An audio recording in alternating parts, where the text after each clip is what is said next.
Okay, so we're here in the high tunnel now. We're going to plant some of these Atlantic dill giant pumpkin seeds. And first thing we're gonna do is get you a container. This is a 4x4, it's good enough, that'll work. We're just gonna fill it with some potting soil here. Nothing special about it, just nice moist right out of the bag. From there what we're gonna do is just wanna poke a little hole in your finger, just like planting any plant, just put a little hole in it there, not very deep, just enough to cover the seed with soil is all we wanna do. And these seeds are a nice sized seed. They're real fat and they're real heavy seeds. They have kind of a rounded end and they also have a pointy end here. The pointy end goes down. Kind of important to note, these seeds have been soaked in water for about 4 hours prior to this to give them a good drink of water. Just put them in a glass of warm water, about 100-degree water. Just let them sit there for a while and they'll draw in a bunch of moisture. So those have come out of the glass of water. They're nice and wet and they're going to go right down in here in the soil. We're just going to put them in there, pointy end down, and just deep enough that the soil covers them. That's all we're going to do. And we don't want to pat it down real tight. And then we're going to give it a little bit of a drink of water. Get the soil nice and moist. And we're not going to water that again until the plant emerges. That's all it gets right there with what it soaked up from being soaked in the water.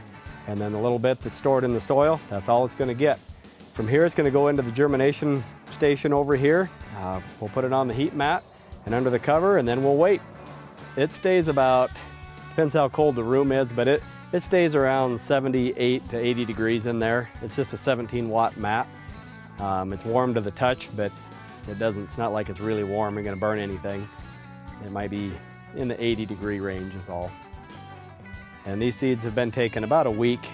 They've come through the top of the soil, they've emerged, and they're ready to go. As soon as they come through the soil, we want to turn the grow light on so they've got as much light as possible. Otherwise we get a real long, leggy stem and we can run into all kinds of stem problems like that one if they don't get enough light as soon as they emerge. So for the first 48 hours after they come through the soil, I like to leave the light on 24 hours a day to get that third leaf, that first true leaf to where it's starting to emerge so we don't get a real long stem on it. Plant like this, it emerged about a week or so ago. And what we're going to do with it is we'll let him stay in here for maybe another week, someplace around 2 weeks.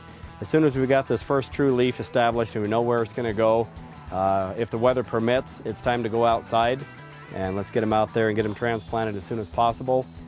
There's less shock to them when they're a lot smaller like this and they seem to recover a lot better than trying to transplant the big plants.